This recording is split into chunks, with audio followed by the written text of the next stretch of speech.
¿Qué tal? ¿Cómo están? Muy buenas noches con todos. En nombre de la Cámara Peruana del Libro, les damos la más cordial bienvenida a la 44ª edición de la Feria Ricardo Palma. Agradecemos que nos acompañen en esta oportunidad para la presentación del libro titulado Psiquiatría y Locura en Perú de 1859 a 1947. En esta ocasión contamos con la participación de Guillermo Nuyen, Santiago Stucchi, Pablo Sandoval López y el autor del libro Andrés Río Molina. Un fuerte aplauso, por favor.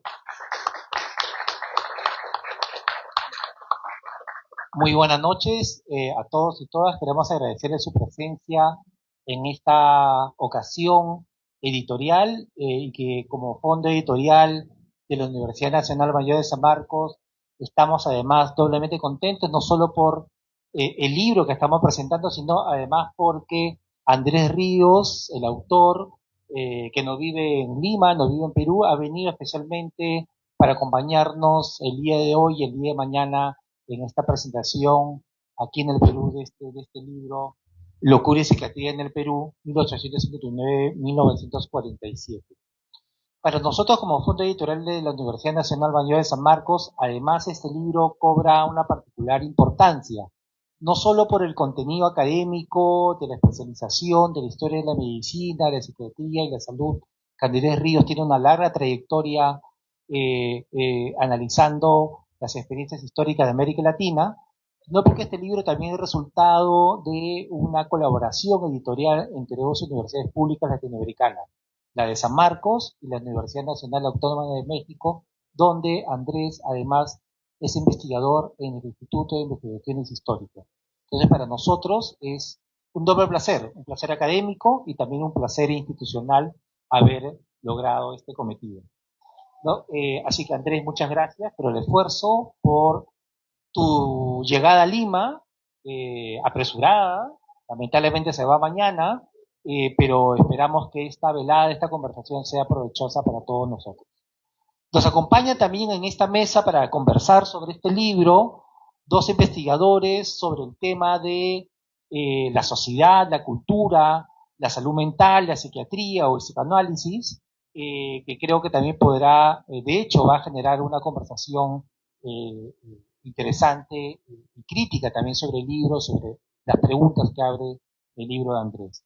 Nos acompañan en la mesa Santiago Stucchi, que es médico psiquiatra en el Hospital Víctor Arco Herrera y profesor de la Facultad de Medicina de la Universidad Peruana Cayetano Heredia, y que tiene además múltiples publicaciones alrededor del tema de la historia de los manicomios en los hospitales psiquiátricos en Lima. También nos acompaña en la mesa el profesor Guillermo Nugen, historiador y sociólogo, psicoanalista también, y que tiene también múltiples publicaciones alrededor de la relación entre sociedad y cultura, y también con un enfoque psicoanalítico en los últimos años. Eh, para nosotros, y antes de pasarle la palabra a Andrés, quisiera también mencionar lo siguiente. Como Universidad Nacional Mayor de San Marcos, para nosotros es realmente un gran logro poder no solo desarrollar una política editorial con autores e investigadores peruanos, tanto de la propia universidad como investigadores de otros centros e institutos de investigación peruanos, sino también es una política editorial que abre sus puertas a otros investigadores, de otros países y sobre todo de otras instituciones universitarias de América Latina o de otros lugares del mundo. Y en este caso, este libro ha cumplido ese cometido, abrir la universidad al conocimiento y al diálogo con otras instituciones y colegas, ¿no? Entonces, Andrés, te dejo en el uso de la palabra para que puedas un poco compartir algunas ideas y pareceres alrededor de tu propia investigación.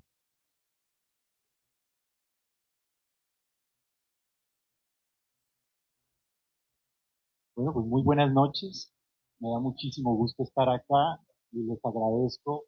Bueno, tengo muchas personas a quienes agradecerle. En primer lugar, a, a Pablo, que desde la Universidad de San Marcos apoyó esta idea para que, bueno, el libro llegara a manos de los lectores. También estoy muy agradecido con el personal del Hospital Larco Herrera, que acá están muchos de ellos, que estuvimos en la mañana, porque me facilitaron el ingreso a su mega biblioteca, a las colecciones que tiene el museo, donde pude darme cuenta la importancia que tiene en la psiquiatría peruana la memoria de su propio gremio. Este archivo y este museo y la biblioteca, vamos, no tiene comparación en otro país de América Latina. Entonces, gracias, los historiadores sin bibliotecas y sin archivos, pues no podemos hacer nada. ¿Sí? Entonces, gracias a que acá en Perú hay una gran organización, mucho material digitalizado, es que este libro existe. Entonces, pues mis agradecimientos. Todo esto empezó en el 2007, que vine por primera vez a Lima, a un congreso, y mi amigo Gerardo, acá presente, me llevó a una librería y vi el libro de Emilio Valdizán, el de Los Locos de la Colonia, y yo me lo llevé, es esta maravilla. O sea, hubo un psiquiatra en esta época, en los años 20, bueno, no, ese es de 1919, con una forma, con tantos conocimientos históricos, esto es como raro. Entonces, ¿qué hay acá? Y empecé a rastrear la obra de Valdizán y quedé realmente sorprendido, porque es una obra gigante de muchos tomos, un hombre, un erudito, tanto en historia como en antropología. Entonces, aquí hay algo que marca la diferencia con otros países de América Latina. Yo no he podido encontrar en esa época un psiquiatra medianamente parecido. Entonces, empezó mi interés por Perú, vine varias veces a hacer pequeñas temporadas, a hacer trabajo de investigación. Y la pregunta de fondo era, bueno, ¿cómo se estableció la psiquiatría en Perú? Partiendo de una base, que es la siguiente. La psiquiatría, a diferencia de otras áreas de la medicina, tiene una dimensión cultural muy fuerte. ¿Por qué? Porque tiene que negociar con todas las, tanto los prejuicios como las prácticas sociales en torno al loco o a la loca. Es diferente ser loco o ser loco. Es diferente tener un padecimiento mental si es pobre o si es rico. Es decir, la clase, el género, la raza son variables fundamentales a la hora de definir el rumbo del paciente mental. Entonces, hoy día todos nosotros, la sociedad está atravesada por términos generados en la psiquiatría del siglo XIX. Hablamos de histeria, hablamos de neurosis, hablamos de trauma, hablamos de psicosis, en la vida cotidiana, todos. Eso no ocurría en el siglo XIX, hoy día se ocurre. Entonces, es un saber que ha atravesado la cultura occidental. Por consiguiente, yo lo que quise ver, bueno, cómo es que ese saber se establece. Y agarro una periodización que es bastante amplia, en 1859, que es cuando se funda el Hospital Civil de la Misericordia o Hospicio de Insanos o el Hospital del Cercado, se le conocía. Y ahí empieza a haber un sitio para los amentes o para locos, como se llamaba en la época, y se rompe en 1918, cuando se cierra la Constitución, se inaugura el asilo de la Magdalena, que después cambia Hospital Víctor Larco Herrera, y yo pongo el 1947 como un año más o menos tentativo de cierre, no es un año definitivo. ¿Por qué? Porque hasta mediados del siglo XX, el Arco Herrera es el único sitio en Perú para el tratamiento de pacientes mentales. Es el único, es decir, hay una gran centralización, muy parecido a lo que ocurrió en México con el manicomio de la Castañeda, cosa que fue diferente en Argentina o en Brasil. Entonces hay una gran centralización. Y en 1950 en adelante hay una serie de revoluciones en la psiquiatría donde ya la historia es otra. ¿Sí?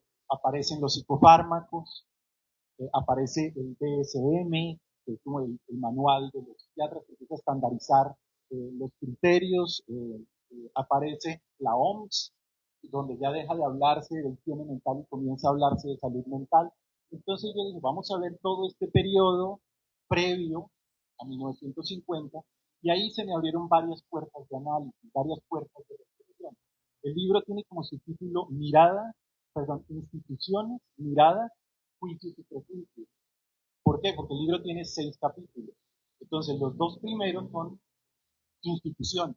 El primero es el Hospicio de Gusano, el segundo es el Arco Herrera, Miradas, los capítulos 3 y 4, y el capítulo 3 es sobre lo que se conoció en la época como folclore psiquiátrico, y es la mirada de los psiquiatras sobre la psicología y la psicopatología de los indígenas.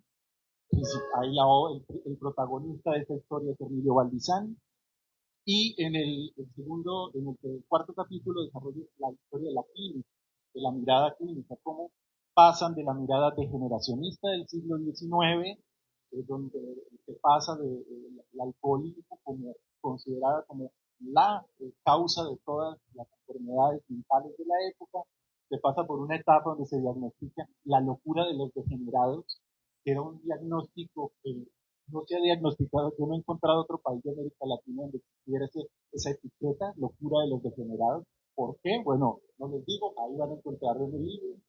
Para terminar con las reflexiones sobre la esquizofrenia lideradas por Honorio Delgado y el inicio de todas las terapias de choque que vienen, vamos a traer como una revolución al mundo de la psiquiatría. Y en los últimos 2 capítulos, Juicios y Prejuicios, bueno, veo los juicios. ¿Por qué? Porque el mundo, el derecho, el mundo jurídico fue muy importante para la psiquiatría. Se llamaba a los psiquiatras como peritos, y cuando alguien cometía un crimen y era un posible loco, entonces hay un requerimiento parte del mundo psiquiátrico, el mundo jurídico, que se convierte en el estructurante de lo psiquiátrico, y ahí van a encontrar más o menos como son 3 casos de desarrollo con los cuales lo que pude conseguir. El caso de Alejandrino Montes, que es un crimen muy famoso en la época, un joven que asesina a indígenas, asesina a los patrones, ¿sí? Y entonces, claro, los psiquiatras de la época, ¿qué está pasando acá? En este caso. Y bueno, eh, ahí trato de ver como los límites del saber psiquiátrico frente a una problemática jurídica. Y cierro con el capítulo sobre los prejuicios, porque me acerco a lo que se conocía como higiene mental, ¿no? Es decir, cuando la psiquiatría entraba al terreno de la prevención. ¿Sí? Y el caso peruano, hay un vínculo muy fuerte con la eugenesia. Es decir, la lógica eugenésica se impone a la lógica de la higiene mental. Entonces, de eso trata el libro. Hay diferentes tipos de fuentes que yo reviso, escritos de los médicos. Solo les adelanto un poco en el capítulo 1, lo pude hacer gracias a todo el material que se digitalizó recientemente en el Arco Herrera y que está disponible en la British Library, que son los libros de correspondencia. Entonces, yo ahí encontré una cosa que me sigue fascinando, y es que la historia oficial de la psiquiatría había dicho siempre que las monjas eran las malas de la historia porque impedían que los psiquiatras hicieran su trabajo, porque la ciencia no entraba a la institución, porque la oscuridad de la religión impedía que los psiquiatras hicieran su trabajo. Y yo empecé a revisar los textos de las monjas, y resulta que las monjas eran las que se encargaban de que los internos pudieran comer, de que las familias se hicieran cargo, de que no los abandonaran ahí en el encierro, de que los extranjeros fueran cuidados por sus correspondientes sociedades de beneficencia, de que la policía no cometiera excesos, porque la policía iba y dejaba a los locos ahí en la puerta, y ahí hágase cargo. De las cárceles, de alguien enloquecía en la cárcel, iban y lo tiraban en una institución y decían, no, espérense, a ver, eso no es así, hay un procedimiento, ¿sí? Hay un reglamento. Entonces empiezo a ver cómo estas mujeres desempeñaron un papel muy importante durante mucho tiempo, y bueno, gracias a las nuevas fuentes es que podemos verlas. En cada capítulo yo trato de articular las voces de los psiquiatras con otras voces, con voces de el mismo Larco Herrera, que era un empresario, con voces de los abogados, con las voces de los pacientes cuando están por ahí con las voces de los familiares cuando también encuentro notas de ellos, con las mismas voces de los eugenistas, porque finalmente la propuesta es que una historia, sea la que sea, hay que reconstruirla, pero a partir de la articulación de las diferentes voces de quienes estuvieron ahí, ¿no? Una voz solo nos da una versión de la historia. Disfruté mucho escribiendo este libro, estoy muy agradecido y muy feliz de que mi casa, la UNAM, me haya apoyado en esta empresa y también, la decana de América, nada más ni nada menos que San Marcos, que para mí es un orgullo que mi nombre esté al lado de la Universidad de San Marcos. Muchas gracias. Muchas gracias, Andrés. Santiago. Gracias por la invitación. Yo quiero comenzar, por favor, leyendo un texto de Manuel Antonio Muñiz, de 1897. Dice Muñiz: la insanidad, fruto directo de la civilización, es una enfermedad curable y el adelanto de un pueblo, su grado de cultura, está en razón directa de la atención y cuidado que presta a los insanos, mejorando sus manicomios, lugares de horror para el vulgo, de criminal curiosidad a veces, y en donde el más infortunado de los desheredados encuentra no solo defensa contra los peligros que le rodean, sino también las mayores probabilidades para su curación. Los hospitales para locos son, en estos casos, un consuelo y una esperanza.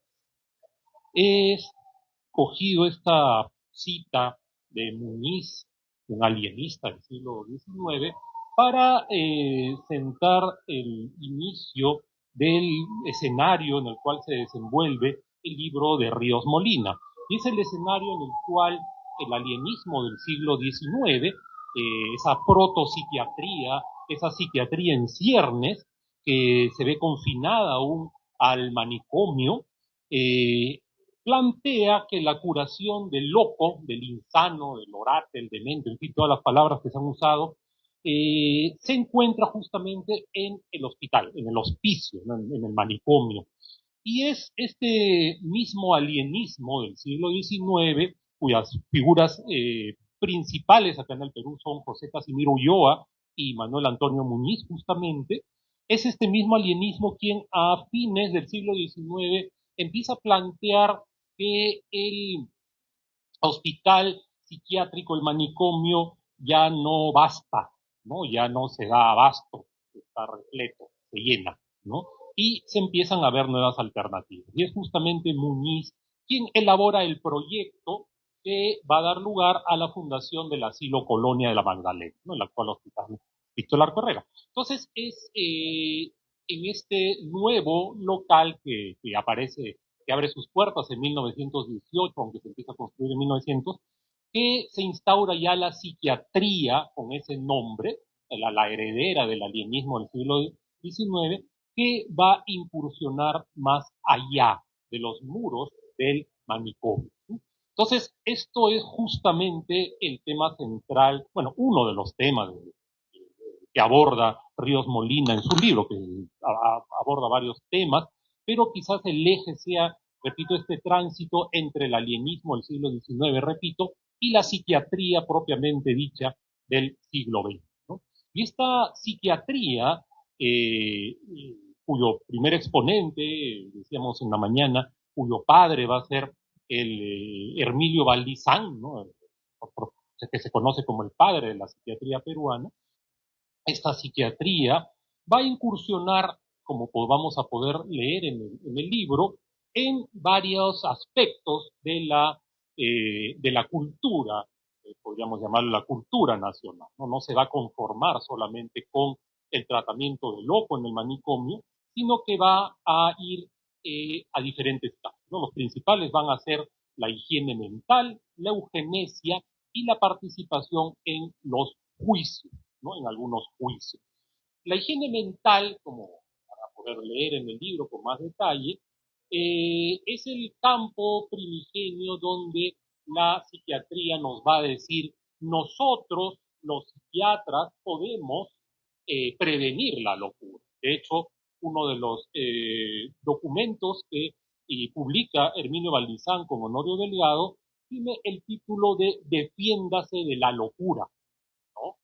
y lo que están diciendo los psiquiatras es, nosotros los podemos defender de la. Entonces, el psiquiatra se hace necesario, tiene que hacerse necesario, tiene que incursionar en varias áreas del conocimiento. Lo vuelvo a decir, ya no basta el manicomio, ya no basta la locura, ya no vamos a curar solo a los locos, a los alienados, sino que vamos a prevenir la locura, vamos a mejorar la salud mental, podríamos decir, aunque el término es posterior.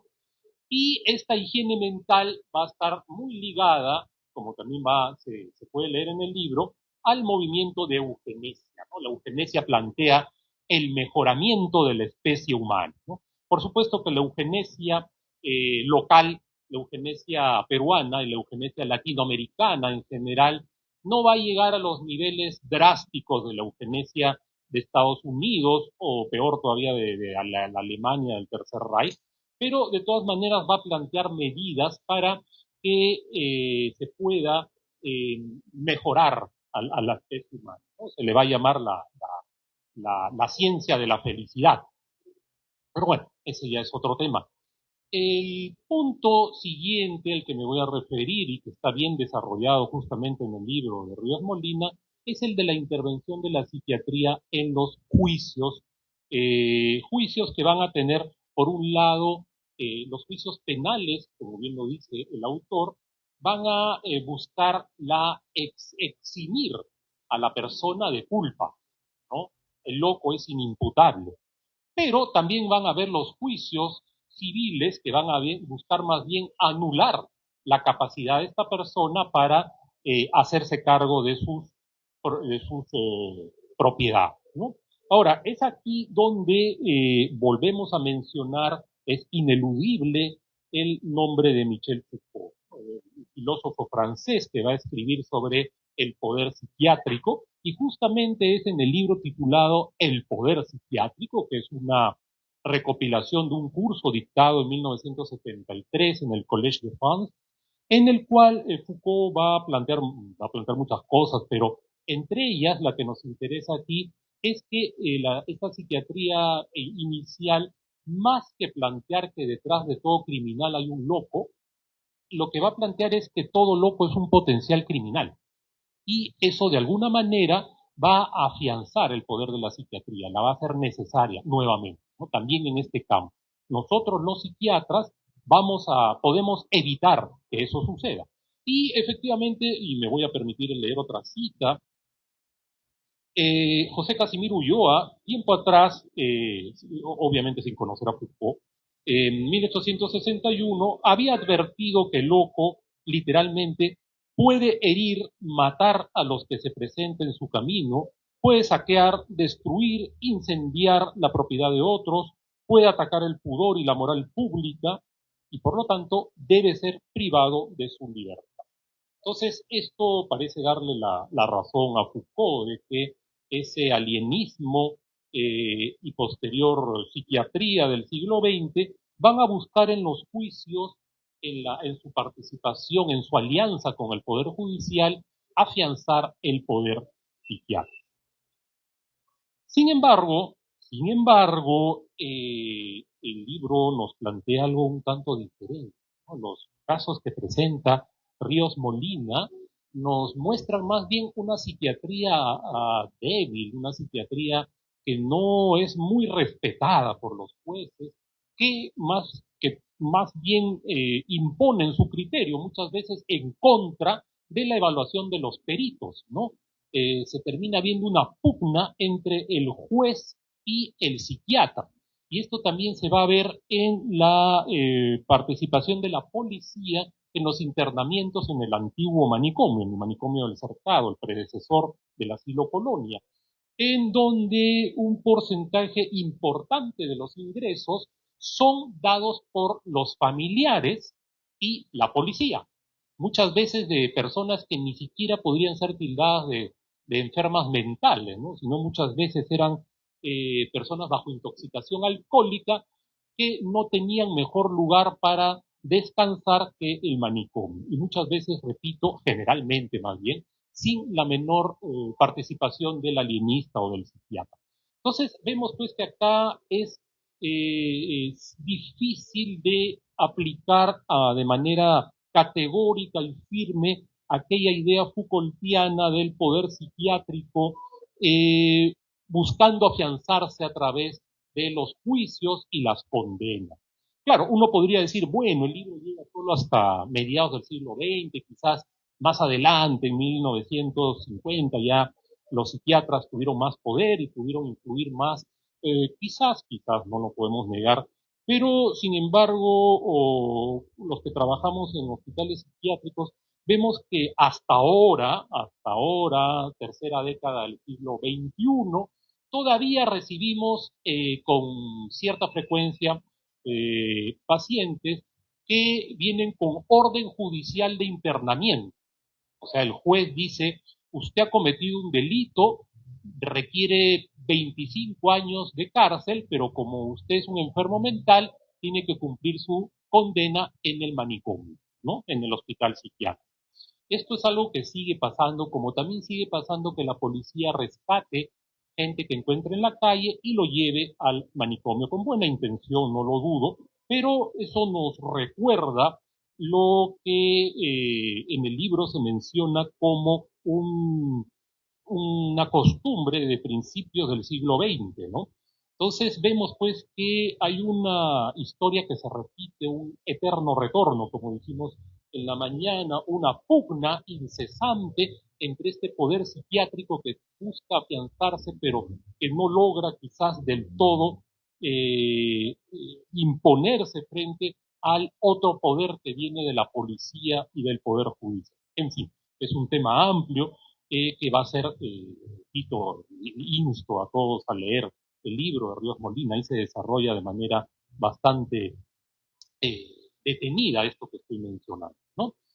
Y finalmente, también quiero resaltar, y tiene que ver con todo lo que hemos dicho, la reflexión final del autor en torno a una historia polifónica, ¿no? El término es excelente, me parece, porque sí, pues la visión tradicional de la historia de la psiquiatría ha sido escrita desde la psiquiatría, ¿no? Y está bien, esa ha sido una etapa muy interesante que nos ha dado información valiosa, sobre todo los textos de Valdizán, más adelante de Valdivia Ponce, en fin, pero también se ha estado haciendo necesario en las últimas décadas historias provenientes de otras disciplinas, de otros saberes, ¿no? Estamos viendo cómo podemos encontrar, en el caso de las monjas es bastante gráfico, las monjas criticadas duramente por los primeros psiquiatras del asilo Colonia, pero que habría que conocer también la versión desde su punto de vista, ¿no? Habría que también conocer la historia desde otros participantes del hospital psiquiátrico, de enfermería, en fin, y sobre todo historias de los mismos usuarios de los servicios, ¿no? O sea, una historia de los pacientes desde la visión de los pacientes, ¿no? Bueno, eso es lo que quería mencionar en torno al libro de Ríos Molina. Nuevamente invito a leerlo. Gracias. Muchas gracias, Guillermo.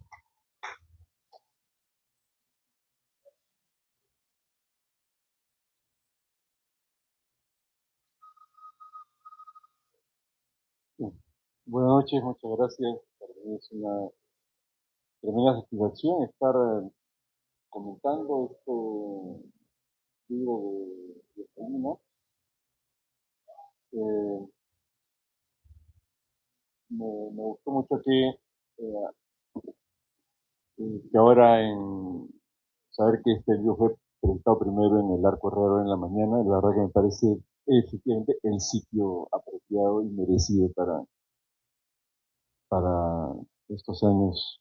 Hice, cuando nos formaba como psicoterapeuta, hice un año de práctica en la Correa y fue una experiencia inolvidable.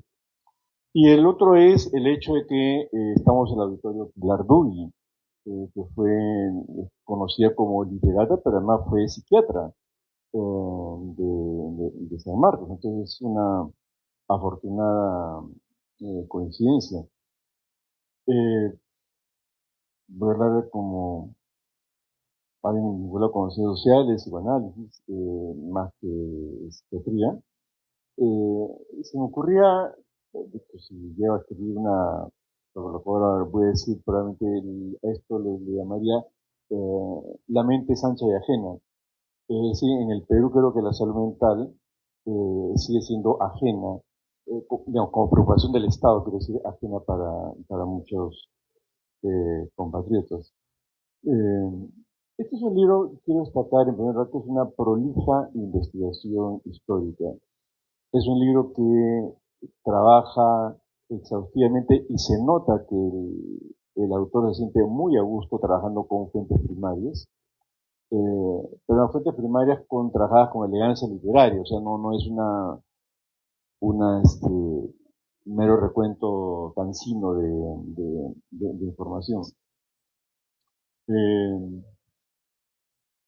este trabajo, claro, forma parte de la constelación de investigaciones como las que ha hecho ya sea Santiago Stucchi o Augusto Ruiz Ceballos. Para ir una mención al paso, un poquito más me hubiera gustado hablar por la importancia que tiene para el razonamiento del tema, que es al notable texto de Germán Berríos, el de Historia de los síntomas de los trastornos mentales, que es un tratado sistemático sobre la psicopatología descriptiva del siglo XIX. En general, como le digo, es un trabajo bien escrito y además, cosa que es algo cada vez más raro encontrar en los libros impresos en el Perú, tiene una caja para leer que realmente es un placer para la vista. O sea, yo empecé a leer el texto y, en fin, sí estaba bien escrito, la gente no pensé, pero además aquí hay algo, ¿cómo es leer esto? Y la verdad que primero no me di cuenta hasta que reparé que, claro, la diagramación se nota que es hecha por alguien que disfruta la lectura. Entonces, es un texto, la verdad, que es no solamente innovador en el contenido, sino además la versión impresa es amable con los ojos. Eh, pues efectivamente el texto tiene 6 capítulos, todos realmente fascinantes. Eh, y algo lo que me parece que Andrés hace constante alusión, como para que quien lo lee no lo olvide, es que inevitablemente los estudios históricos sobre la locura son inseparables de los cambios en la manera de entender el orden social o el mundo social. De hecho, una concepción de la locura es inseparable de una manera de conceptualizar el mundo social. En particular, el tema del orden social. Y esto el libro lo ilustra de manera constante. Quizás la parte más explícita es en el capítulo 3, efectivamente, que es, perdón, sobre la psicología y patología del indio, donde, claro, por un lado hay una serie de prejuicios que no dejan de ser impresionantes, pero hay un detalle que llama la atención, y es que antes esta preocupación por la llamada psicología del indio, es sin duda una muestra del peso cultural que tuvo el indigenismo en su momento. Pero lo interesante es que el libro muestra que en los periodos anteriores, si algo que llama la atención es que en los establecimientos psiquiátricos no hay indios. O sea, hay extranjeros, algunos peruanos, más bien de familias acomodadas, chinos, negros, indios casi no aparecen. Y claro, eso al principio desconcierta, pero después no es tan difícil de entender porque claro, si se asume, y en efecto la interpretación de Foucault en ese aspecto me parece que sí es interesante, si se escribe la locura como quienes han perdido la razón, para perderla hay que tenerla primero. Y si alguien pues no tiene razón, ¿cómo la va a perder? Entonces un poco ese creo que era el caso de los indios. Es una explicación de eso que es en efecto una ausencia muy interesante. Eh, El trabajo nos presenta una periodización que parte en un primer momento de la necesidad de contar con establecimientos psiquiátricos. Luego la gestión está a cargo de un orden de religiosa de monjas, que se hermana de la caridad, que tiene su parte buena y su parte mala. La parte buena es que efectivamente en esa época estamos hablando de segunda mitad del siglo XIX, los borrachos eran considerados enfermos mentales. Entonces la policía encontraba un borrachito por ahí tirado y lo dejaba en la puerta del hospicio, del hospital mental regentado por las monjas, que protestaban frente a eso y exigían, por ejemplo, un momentito, si alguien va a ingresar acá, que venga con un par de peritajes médicos. Porque en esa época, como hay esta idea de locura y desorden social, claro, cualquier persona, por la razón que fuera, estaba un poquito fuera del esquema, iba al, al sitio de los locos, digamos. Eh, pero luego, cuando entra la gestión de Baltasar Carabedo, más bien ahí las monjas pasan a ser pues las malas de la historia, son las que son las anticuadas, las que son arrogantes, prepotentes, que no les hacen caso eh, a los psiquiatras. Como no hay mucho tiempo, quería destacar dos cosas que me parecen realmente notables en el texto. Una es la presencia del Arco Herrera. Claro, hoy día es el Arco Herrera y todo el mundo lo puede reconocer. Pero lo que es interesante es que el Perú es un país con una escasa tradición filantrópica.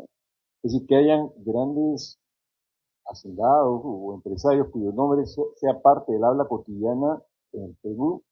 Creo que nadie le hace la competencia a Víctor La Correa. Y hay una parte que no sé si es porque al autor no, en ese momento tenía otras preocupaciones, pero esta parte de Baltasar Carabedo, que había trabajado en la Hacienda Roma, del Arco Rey, que lo conocí, que cuando hay que ver fondos para implementar el hospital va y lo busca. Me quedo un poco con la curiosidad de cómo fue ese proceso de negociación, de persuasión, de qué cosas le dijo Baltasar Carabedo al Arco Herrera para animarlo a no solamente a esta empresa del hospital, sino además a crear un museo de arqueología que ya su nombre y que ambas instituciones hasta ahora funcionan.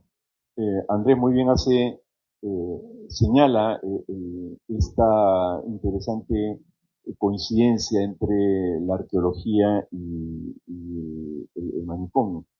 Pero, digamos, el Arco Herrera tiene se compra el pleito de una manera que llama la atención, viaja, hace gestiones para ver cómo gestionar la atención hospitalaria psiquiátrica. Y en ese sentido el Arco Herrera la verdad que es un personaje singular, o sea, tiene una presencia importante. El otro elemento es, tengo que correr, bueno, en esta secularización de los experimentos psiquiátricos, Baltasar Carabedo juega un papel importante. Y hay un elemento sobre que quería tenerme, que es el caso, el libro pone tres casos judiciales que llaman la atención en la época. Uno es de un italiano que está en Argentina, luego llega al Perú, mata a tres personas en un arrebato medio inesperado, señor Maquiavelo, lo enjuician. Luego hay otro que es el caso Levi, de un comerciante francés, que en efecto que es un aspecto muy interesante, que a los 80 años se abre un juicio de interdicción, es decir, para que él no tuviera disposición de sus bienes, alegando demencia senil. Y da lugar a un debate de situación interesante. Pero el otro caso que es realmente interesante es el de Alejandrino Montes, que es un joven de 17 años que entra a trabajar como chico de la limpieza en la casa de una familia acomodada, donde hay una hija un poquito menor que él, creo, o de su edad más o menos, de la cual parece que Alejandrino se hacen ojitos, vamos a decirlo así. Pero un día la señorita aparece con el novio oficial y parece que eso es Alejandrino pues lo desencaja y resulta que después hay un asesinato de los dos de la pareja de la casa. Además el libro pone fotos de una cosa increíble, le revisan la nariz, pues claro, era la época pues de la tecnología, la cosa del lombrosiano tenía mucho pedo, pero hay un aspecto que es interesante y es todas las descripciones de Alejandrino lo muestran como una persona insensible, indiferente, parco, que no quiere hablar, un poco menos que un tipo amoral en grado extremo. Hasta que alguien, me quedé con ganas de ver más detalles, alguien le habla en quechua y lo hace hablar en quechua.